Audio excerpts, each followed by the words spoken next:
Oke, perkenalkan nama saya Franciscus Cristiano Totti dari 11 MIPA 4 nomor absen 9. Jadi pada kesempatan kali ini saya akan menjelaskan materi tentang kedatangan bangsa Jepang ke Indonesia. Jadi setelah sekitar 3,5 abad lamanya berkuasa, pendudukan Hindia Belanda di Indonesia berakhir di tangan Jepang pasca kekalahan dalam Perang Dunia Kedua di Laut Pasifik. Kedatangan Jepang di Indonesia usai memenangkan perang atas Hindia Belanda sekaligus mengukuhkan diri atas kekuasaan di Indonesia dan membentuk pemerintahan yang baru. Lebih tepatnya pada 8 Maret 1942, Panglima tertinggi Hindia Belanda menyerahkan kekuasaannya kepada pemerintah Jepang melalui Perjanjian Kalijaga Bandung.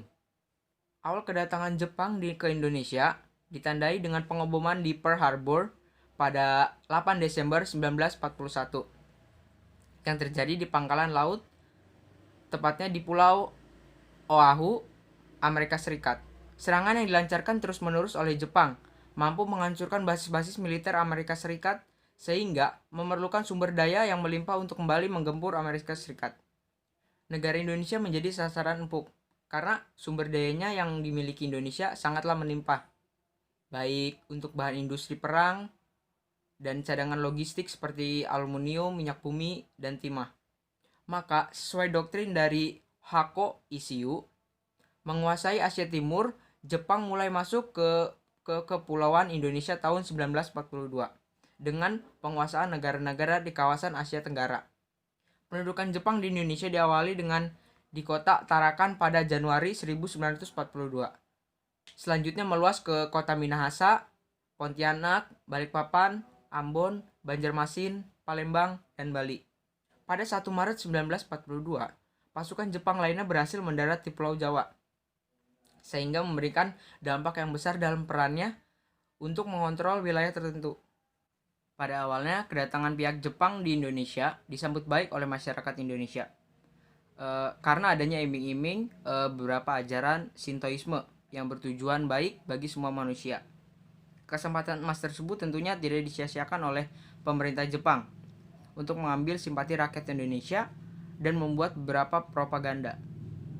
Adapun propaganda yang dilakukan Jepang diantaranya bendera merah putih dan bendera Jepang dikibarkan bersamaan. Selain itu, Jepang memproduksi barang-barang yang unik dan harga jual yang rendah, dan juga program Pan Asia Jepang yang membentuk gerakan 3A, yang berarti Jepang adalah pemimpin Asia, Jepang adalah pelindung Asia, dan Jepang adalah cahaya Asia. Adapun upaya dari pemerintah Jepang untuk menarik simpati dari masyarakat Indonesia. Yang pertama, Jepang mengaku sebagai saudara tua dari bangsa Indonesia. Yang kedua, Jepang mengizinkan bangsa Indonesia untuk memakai bahasa Indonesia, menyanyikan lagu kebangsaan Indonesia Raya, dan mengibarkan bendera merah putih. Dan yang terakhir, Jepang mengganti semua nama jalan, gedung, dan tempat-tempat dengan nama dari istilah bahasa Jepang. Baik, itu saja materi yang dapat saya sampaikan.